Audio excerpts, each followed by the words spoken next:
Hi, it's Sally here from Drone Memorial Library in East Berlin, reading Chapter 14, A Consultation. Nothing was more surprising and bewildering to Tuppence than the ease and simplicity with which everything was arranged, owing to Sir James' skillful handling. The doctor accepted quite readily the theory that Mrs. Vandermeyer had accidentally taken an overdose of chloral. He doubted whether an inquest would be necessary. If so, he would let Sir James know. He understood that Mrs. Vandermeyer was on the eve of departure for abroad, and that the servants had already left. Sir James and his young friends had been paying a call upon her when she was suddenly stricken down, and they had spent the night in the flat, not liking to leave her alone. Did they know of any relatives? They did not, but Sir James referred him to Mrs. Vandermeyer's solicitor. Shortly afterwards, a nurse arrived to take charge, and the other left the ill-omened building. "And what now?" asked Julius with a gesture of despair. "I guess we're down and out for good." Sir James stroked his chin thoughtfully. "No," he said quietly, "there is still the chance that Dr. Hall may be able to tell us something. Gee, I'd forgotten him. The chance is slight, but it must not be neglected. I think I told you that he is staying at the Metropole. I should suggest that we call upon him there as soon as possible. Shall we say after a bath and breakfast?" It was arranged that Tuppence and Julius should return to the Ritz and call for Sir James in the car. This program was faithfully carried out, and a little after 11 they drew up before the Metropole. They asked for Dr. Hall, and a page boy went in search of him. In a few minutes, the little doctor came hurrying towards them. "Can you spare us a few minutes, Dr. Hall?" Sir James said pleasantly. "Let me introduce you to Miss Cowley. Mr. Hersheimer, I think you already know." A quizzical gleam came into the doctor's eye as he shook hands with Julius. "Ah, yes, my young friend of the tree episode. Ankle all right, eh?" "I guess it's cured owing to your skillful treatment, Doc." "And the heart trouble? Ha!"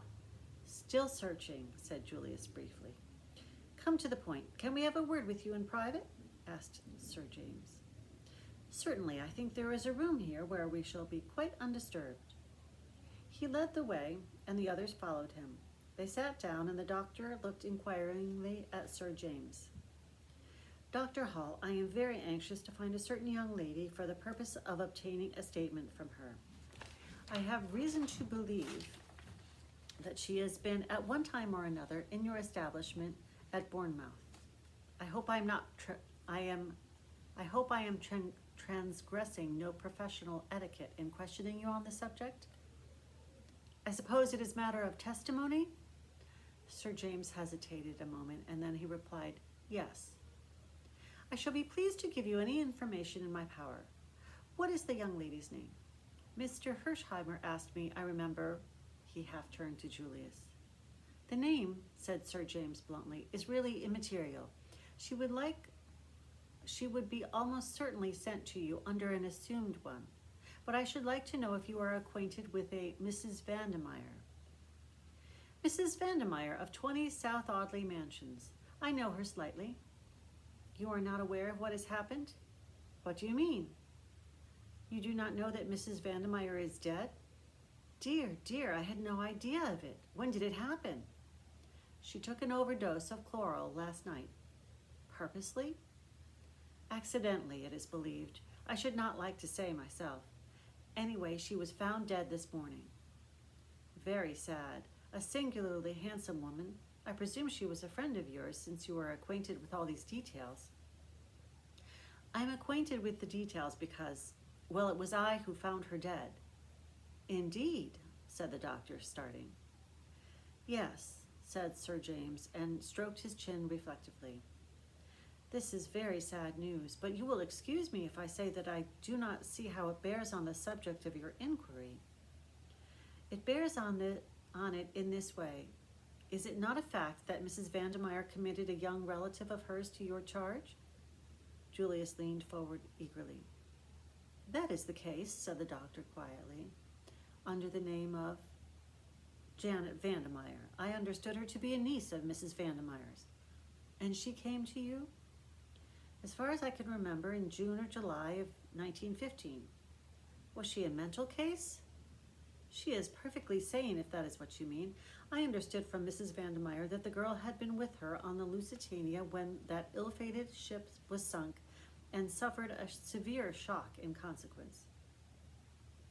We are on the right track, I think. Sir James looked round. As I said before, I'm a mutt, returned Julius. The doctor looked at them all curiously. You spoke of wanting a statement from her, he said. Supposing she is not able to give one? What? You have just said that she is perfectly sane. So she is. Nevertheless, if you want a statement from her concerning any events prior to May 7th, 1915, she will not be able to give it to you. They looked at the little man, stupefied. He nodded cheerfully. It's a pity, he said. A great pity, especially as I gather, Sir James, that the matter is important. But there it is. She can tell you nothing. But why, man? Darn it all, why? The little man shifted his benevolent glance to the excited young American. Because Janet Vandemeyer is suffering from a complete loss of memory. What? Quite so. An interesting case. A very interesting case. Not so uncommon, really, as you would think. There are several very well-known parallels. It is the first case of the kind that I had under my own personal observation, and I must admit that I found it of absorbing interest. There was something rather ghoulish in the little man's satisfaction. And she remembers nothing, said Sir James slowly. Nothing prior to May 1915. After that date, her memory is as good as yours or mine. Then the first thing she remembers is landing with the survivors. Everything before that is a blank. She did not know her own name or where she had come from or where she was. She couldn't even speak her own tongue. But surely this is all most unusual, put in Julius. No, my dear sir, quite normal under the circumstances. Severe shock to the nervous system. Loss of memory proceeds nearly always on the same lines. I suggested a specialist, of course. There is a very good man in Paris, makes a study of these cases. But Mrs. Vandemeyer is opposed to the idea of publicity that might result from such a course. I can imagine she would, said Sir James grimly. I fell in with her views. There is a certain notoriety given to these cases, and the girl was very young, 19, I believe. It seemed a pity that her infirmity should be talked about, might damage her prospects. Besides, there is no special treatment to pursue in such cases. It is really a matter of waiting. Waiting? Yes, sooner or later the memory will return, as suddenly as it went.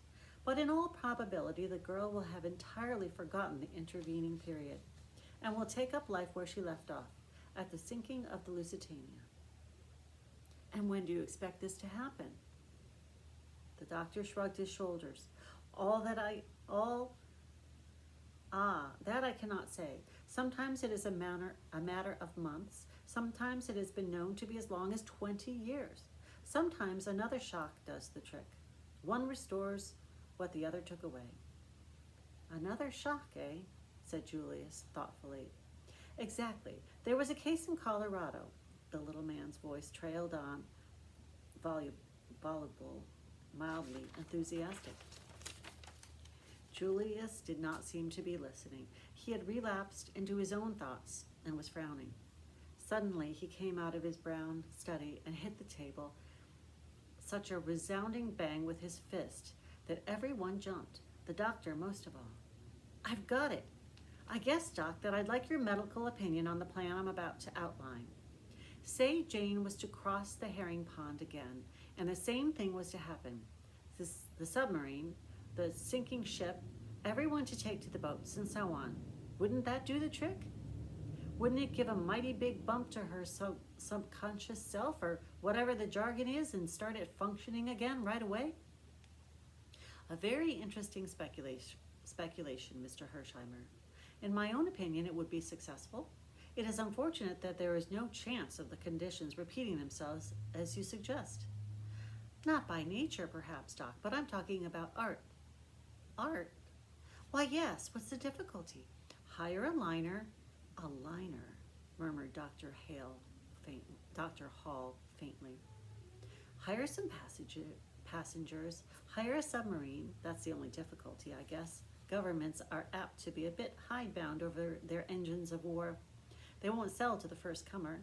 Still, I guess that can be got over. Ever heard of the word graft, sir? Well, graft gets there every time. I reckon that we shan't really need to fire a torpedo. If everyone hustles round and screams loud enough that the ship is sinking, it ought to be enough for an innocent young girl like Jane. By the time she's got a life belt on her and is being hustled into a boat with a well-drilled lot of artistes doing the hysterical stunt on deck, why, she ought to be right back where she was in May 1915. How's that for a bare outline? Dr. Hall looked at Julius. Everything that he was for the moment incapable of saying was eloquent in that look. No, said Julius in answer to it, I'm not crazy. The thing's perfectly possible. It's done every day in the States for the movies. Haven't you seen trains in collision on the screen? What's the difference between buying up a train and buying up a liner? Get the properties and you can go right ahead. Dr. Hall found his voice. But the expense, my dear sir, his voice rose. The expense, it will be colossal. Money doesn't worry me any, explained Julius simply. Dr. Hall turned an appealing face to Sir James, who smiled slightly. Mr. Hersheimer is very well off indeed. The doctor's glance came back to Julius with a new and subtle quality in it. This was no longer an eccentric young fellow with a habit of falling off trees. The doctor's eyes held the deference according to a really rich man. Very remarkable plan, very remarkable, he murmured. The movies, of course. Your American word for the cinema. Very interesting. I fear we are perhaps a little behind the times over here at our methods. And you really mean to carry out this remarkable plan of yours? You bet your bottom dollar I do. The doctor believed him, which was a tribute to his nationality. If an Englishman had suggested such a thing, he would have had grave doubts as to his sanity. I cannot guarantee a cure, he pointed out. Perhaps I ought to make that quite clear. Sure, that's all right, said Julius. You just trot out Jane and leave the rest to me. Jane? Miss Janet Vandermeyer, then. Can we get on the long distance to your place right away and ask them to send her up? Or shall I run down and fetch her in my car? The doctor stared. I beg your pardon, Mr. Hersheimer. I thought you understood. Understood what? That Miss Vandermeyer is no longer under my care. And that is the end of chapter 14. Thanks for listening.